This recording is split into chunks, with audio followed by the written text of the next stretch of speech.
Bagaimana jika saya memberitahu Anda bahwa ada sebuah kesepakatan yang bisa membuat Rusia dan Tiongkok menjadi kaya raya? Keduanya tahu itu, dan mereka sudah mengetahuinya selama bertahun-tahun, tetapi tidak satu pun dari mereka yang mau membuat konsesi yang diperlukan untuk menyelesaikan kesepakatan itu. Nah, itu bukanlah sebuah hipotesis, itu adalah kenyataan. Dan ini adalah studi kasus yang sempurna untuk menggambarkan mengapa Anda perlu memahami teori tawar-menawar agar bisa memahami dunia aneh tempat kita hidup. Mungkin Anda sudah pernah mendengar versi ringkas dari cerita ini. Tak lama setelah kunjungan Trump ke Tiongkok, Xi menyambut Putin di Beijing untuk memperbarui kemitraan tanpa batas mereka. Semuanya tampak penuh senyuman. Spekulasi utama menjelang KTT tersebut adalah apakah kedua pihak akhirnya akan membuat kemajuan terkait pipa gas yang diusulkan untuk memasok energi Siberia ke industri Tiongkok. Jadi pemikirannya, Tiongkok telah menghambat kesepakatan itu di tahun-tahun sebelumnya dengan menuntut Rusia menawarkan harga per unit gas yang sangat rendah. Namun, langkah Donald Trump di Iran telah mengubah perhitungannya di sana. Sebelum perang, Tiongkok mendapatkan sekitar 30% impor gasnya dari wilayah di seberang Selat Hormuz. Meskipun pembangunan pipa tersebut akan memakan waktu bertahun-tahun, tingkat ketidakstabilan yang lebih tinggi di Selat Hormuz akan memaksa Tiongkok untuk menaikkan tawarannya kepada Rusia. Atau setidaknya itulah hipotesisnya. Tapi tidak ada kesepakatan. Jadi, apa masalahnya? Baiklah, hari ini kita akan mulai dengan sejarah singkat tentang pipa-pipa Power of Siberia. Lalu, saya akan memberikan gambaran tentang situasi ekonomi antara kedua negara dalam konteks Perang Ukraina, dan menjelaskan mengapa wajar jika berpikir bahwa kesepakatan seharusnya terjadi. Namun kemudian kita akan mengakhiri dengan sepasang hambatan dalam negosiasi, yaitu masalah hold up dan informasi privat, yang tampaknya menggagalkan negosiasi tersebut. Tapi mari kita mulai dengan pipa POS. Dan supaya jelas, POS adalah singkatan dari Power of Siberia. Nama dan singkatan yang sangat baik dan tidak menimbulkan masalah saat membahas pipa ini secara santai. Seperti yang mungkin sudah Anda ketahui, sekelompok makhluk kecil semuanya memutuskan untuk mati di wilayah yang sekarang kita sebut Siberia. Setelah memberikan tekanan pada fosil mereka selama jutaan tahun, mereka berubah menjadi gas alam, dan sekarang Federasi Rusia berusaha menjaga perekonomiannya tetap bertahan dengan memanfaatkan penjualan cadangan energi tersebut. Sayangnya, gas alam sangat sulit untuk diangkut. Yang lebih disayangkan lagi, sangat sedikit orang yang tinggal di Siberia yang bisa menggunakan gas tersebut. Solusi terbaik adalah memasukkan gas ke dalam pipa dan mengirimkannya ke tempat di mana orang-orang berada. Ternyata, Tiongkok memiliki banyak penduduk, jadi masuk akal untuk mengirim gas ke sana. Dan itulah yang telah dilakukan oleh Tiongkok dan Rusia sebelumnya. Pipa Power of Siberia 1 menyalurkan gas dari beberapa ladang di timur langsung ke Tiongkok. Pembangunannya dimulai pada tahun 2014, dan mereka menandai peristiwa itu dengan kemegahan dan upacara seperti yang Anda harapkan. Di sini, Anda bisa melihat bagian pertama sedang dilas, serta orang di sebelah kanan ini yang jelas-jelas seorang inspektur serius, dan jelas bukan seorang model yang disewa Gazprom untuk acara tersebut. 5 tahun kemudian, pengiriman pertama sampai ke Tiongkok, dan semua orang pun senang. Namun, Rusia memiliki cadangan gas utama kedua yang terletak lebih ke barat. Sementara itu, Tiongkok masih memiliki jumlah orang yang seolah tak ada habisnya. Jadi, pertanyaan alami berikutnya adalah, apakah Rusia sebaiknya membangun pipa gas kedua untuk tujuan tersebut? Dan itu membawa kita ke situasi ekonomi saat ini, yang sebenarnya akan berubah menjadi sebuah isai tentang satu lagi cara perang Ukraina secara aneh telah mendistorsi insentif. Pada masa sebelumnya, Rusia tidak merasa ada kebutuhan mendesak untuk membangun pipa gas dari Siberia Barat ke Tiongkok. Lagi pula, ada banyak pembeli kaya dan bersedia di seluruh Eropa yang juga lebih dekat dengan ladang gas tersebut. Mereka bahkan membangun 1 atau 2 pipa gas untuk memfasilitasi pembelian tersebut. Namun kemudian, operasi militer khusus itu berlangsung lebih dari 3 hari. Para pembeli Eropa mulai mempertimbangkan kembali seluruh hubungan mereka dengan energi Rusia. Dan mungkin ada seseorang yang memutuskan untuk menyabotase operasi pipa gas ke Eropa. Pembelian Eropa bertahan sedikit lebih lama daripada yang diinginkan oleh para pemimpin yang lebih berfokus pada Eropa. Tetapi Kremlin tetap membutuhkan pembeli baru. Seiring berjalannya waktu, Kremlin juga mulai merasakan kebutuhan fiskal yang mendesak untuk segera menyelesaikan kesepakatan. Masyarakat Rusia tidak terlalu antusias dengan SMO, memaksa Putin untuk menjalankan kampanye kontrak sukarela yang mahal demi menjaga jumlah pasukan tetap terpenuhi. Belum lagi semua logam yang telah dihabiskan oleh perang ini. Dan seiring waktu berlalu, burung merah muda terus mengalami nasib sial dengan menabrak lokasi yang sangat berharga dan sangat mudah meledak. Sementara itu, hampir sepanjang periode ini, Tiongkok tetap sama seperti biasanya. Negara itu memiliki basis industri yang terus berkembang dan mereka senang beroperasi dengan bahan bakar murah. Kita telah melihat hal ini melalui peningkatan impor LNG Rusia oleh Tiongkok, tetapi itu adalah metode transportasi yang kurang optimal. Jadi keduanya benar-benar pasangan yang cocok untuk proyek pipa gas. Namun, hingga tahun 2025, mereka gagal mencapai kesepakatan. Tiongkok menetapkan permintaan kontrak pada harga 120 hingga 130 dolar per 1000 meter kubik. Kira-kira setara dengan harga subsidi yang dibayar oleh konsumen domestik Rusia. Sebagai catatan tambahan, subsidi energi seperti ini umum terjadi di rezim otoriter, dan itu benar-benar tidak masuk akal. Yang mereka lakukan hanyalah mendorong warga untuk mengonsumsi bahan bakar secara berlebihan dan menemukan penggunaan yang aneh, seperti orang-orang Venezuela yang mengubah listrik menjadi Bitcoin. Akan jauh lebih efisien secara ekonomi jika energi tersebut dijual di pasar internasional terbuka, lalu keuntungannya dibagikan kembali kepada warga negara. Bagaimanapun, sekali lagi, Tiongkok menginginkan 120 hingga 130 dolar per 1000 meter kubik.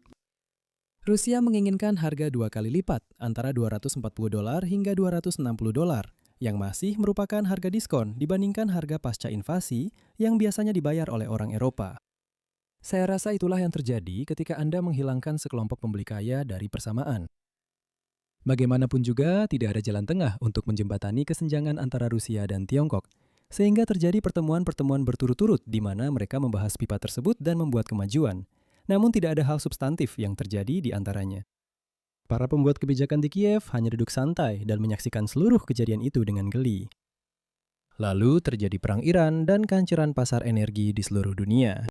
Pipa lain tidak hanya menyediakan alternatif bagi Tiongkok, tetapi juga lebih kecil kemungkinannya untuk terkena upaya blokade baik di Selat Hormuz maupun Selat Malaka jika Beijing mengambil langkah terhadap Taiwan. Oleh karena itu, muncul spekulasi bahwa Tiongkok mungkin akan menaikkan harga penawarannya dan para pihak benar-benar akan memulai pembangunan POS kedua. Jadi, apa yang terjadi? Menurut laporan, Rusia tetap mempertahankan harga yang diminta di 240 dolar hingga 260 dolar per 1000 meter kubik. Dan Tiongkok juga tetap mempertahankan harga penawarannya di 120 dolar hingga 130 dolar. Jadi, tidak ada kemajuan. Nah, kalau kita ingin mendapatkan jawaban tentang apa yang terjadi di sini, kita perlu mulai membicarakan masalah tawar-menawar. Sebenarnya kita sudah membahas ini sebelumnya dalam konteks pipa 2 tahun yang lalu ketika ada negosiasi yang gagal juga. Dan supaya jelas, saya tidak datang ke sini setelah kejadian untuk memberitahu Anda bahwa ada masalah mendasar yang lebih fundamental. Saya sudah mengambil sikap tentang situasi ini sejak lama. Dan satu-satunya penyesalan saya adalah tidak memiliki pandangan ke depan untuk membuat teks thumbnailnya bertuliskan persaingan sengit saja. Sudah jelas sejak tahun 2024 bahwa hal yang paling efisien secara ekonomi adalah membangun pipa tersebut. Rusia tidak akan menemukan pembeli yang bisa menawarkan lebih dan Tiongkok juga tidak akan menemukan penjual yang mau menyalurkan gas dengan harga lebih murah. Jadi secara prinsip, kesepakatan itu seharusnya membuat keduanya menjadi lebih baik. Kedengarannya familiar, bukan? Akibatnya, jika mereka tidak mencapai kesepakatan, pasti ada gesekan dalam negosiasi yang menghalangi mereka. Itulah satu-satunya cara untuk menjelaskan kebuntuan, mengingat pengakuan bersama bahwa kesepakatan akan lebih baik bagi kedua belah pihak. Dengan demikian, apapun yang terjadi di Hormuz tidak mengubah kelayakan dari kesepakatan tersebut. Sebuah kesepakatan selalu memungkinkan. Yang bisa menyebabkan perubahan pada hasil yang diharapkan adalah jika terjadi sesuatu dengan gesekan dalam negosiasi itu. Mungkin dalam cara mereka menafsirkannya terkait dengan Hormuz, atau karena ada sesuatu yang sama sekali tidak berhubungan terjadi. Oke, kalau begitu mari kita bahas dua gesekan utama dalam negosiasi. Yang pertama disebut masalah hold up. Agar gas bisa berpindah tangan, seseorang harus membangun pipa gasnya. Itu adalah proyek yang membutuhkan modal besar dan tidak akan memberikan keuntungan dalam jangka waktu yang lama. Rusia membayar seluruh biaya modal untuk bagian mereka di Power of Siberia 1. Tapi Anda tidak perlu saya beritahu bahwa Rusia tidak memiliki likuiditas untuk itu saat ini. Oleh karena itu, akan menjadi tanggung jawab Tiongkok untuk menanggung biayanya. Penataran ekonomi yang lazim adalah Rusia menawarkan harga diskon untuk gas sampai mereka membayar kembali Tiongkok atas pinjaman de facto tersebut. Andai saja semudah itu. Beijing harus khawatir tentang apa yang akan terjadi setelah pipa gas tersebut beroperasi. Apapun yang telah Tiongkok investasikan dalam pembangunan itu sekarang sudah menjadi biaya hangus. Sebaliknya, Tiongkok harus khawatir bahwa diskon apapun yang telah disepakati bertahun-tahun lalu akan hilang, dan Rusia akan mulai memberlakukan harga pasar. Bagaimanapun juga, jika Moskow bisa menemukan pihak yang bersedia membayar lebih, mereka akan mencari alasan untuk menjual gas itu kepada pihak tersebut. Beijing yang berhati-hati akibatnya memaksa Rusia untuk menanggung bagian investasinya pada pipa tersebut, dan itulah tepatnya yang diajukan dalam proposal saat ini. Bagaimana gesekan dalam negosiasi ini berkembang seiring waktu? Masalah hold up ini tidak akan pernah benar-benar hilang. Satu-satunya hal yang bisa menguranginya adalah kemampuan Rusia untuk melakukan pengeluaran modal. Dan saya akan mengatakan bahwa itu justru semakin buruk, karena perang yang terus berlanjut hanya membuat keterbatasan anggaran di Moskow semakin ketat. Yang kedua dari dua hambatan negosiasi tersebut adalah informasi privat. Tiongkok beranggapan bahwa Rusia sangat ingin mencapai kesepakatan dan karena itu akan bersedia menerima pemangkasan harga yang signifikan demi mencapainya. Posisi Rusia adalah tidak. Mereka tidak sedang dalam masalah seperti yang diyakini Tiongkok, jadi tidak akan ada pemangkasan harga sama sekali. Ini terdengar seperti kasus klasik di mana Rusia memiliki informasi privat tentang kerentanannya sendiri, dan mustahil bagi kita sebagai orang luar untuk mengetahui siapa yang benar. Bagaimanapun juga, jika kita bisa melihat dengan jelas posisi sebenarnya Rusia, maka Tiongkok pun bisa, dan Rusia tidak akan punya kemampuan untuk menggertak, atau Tiongkok akan menyadari bahwa mereka salah dan mengubah posisinya sesuai dengan itu. Asimetri ini juga akan menjelaskan mengapa negosiasi terbaru antara Ukraina dan Rusia tidak membuahkan hasil. Jadi hal ini memang terdengar masuk akal. Di satu sisi, cukup mengejutkan bahwa ketidakpastian ini telah berlangsung selama ini. Di sisi lain, kampanye serangan Ukraina terhadap kilang telah menyebabkan kerusakan yang cukup terlihat, sehingga seharusnya memperburuk perbedaan pada faktor-faktor lain yang masih belum terlihat. Dan hal itu mungkin juga menyebabkan apapun yang terjadi di Selat Hormuz menjadi tidak berpengaruh dalam negosiasi dengan Tiongkok. Dan jika kita melihat secara lebih luas, saya tidak berharap kebuntuan ini akan berlangsung selamanya. Pada suatu saat, Tiongkok akan mengakui bahwa Rusia mampu bertahan dalam jangka panjang, atau Rusia harus menghentikan gertakannya. Dan pada akhirnya, ekonomi Rusia akan kembali ke kondisi di mana melakukan investasi infrastruktur jangka panjang akan menjadi langkah keuangan yang bijaksana. Oke, yang itu mungkin akan memakan waktu, tapi mereka akan sampai ke sana pada akhirnya.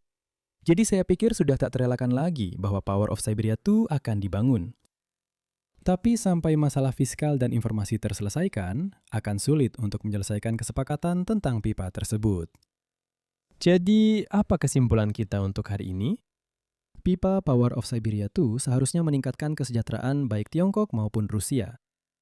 Gesekan dalam negosiasi menjadi penghalang untuk mencapai kesepakatan. Krisis Selat Hormuz tidak memengaruhi insentif negosiasi dengan cara yang diperlukan untuk mengubah keadaan. Dan karena tantangan di Hormuz tidak mengatasi gesekan tersebut, kita menjalani satu pertemuan puncak lagi tanpa kesepakatan.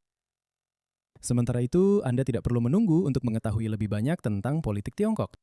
Saya punya daftar putar yang didedikasikan khusus. Saya punya daftar putar yang didedikasikan untuk topik ini. Koreksi otomatis mengacaukan saya lagi. Tapi, wah, itu memang cocok untuk video POS ini. Ngomong-ngomong, kalau kamu menikmati video hari ini, silahkan like, share, dan subscribe, dan sampai jumpa lagi lain kali. Jaga diri!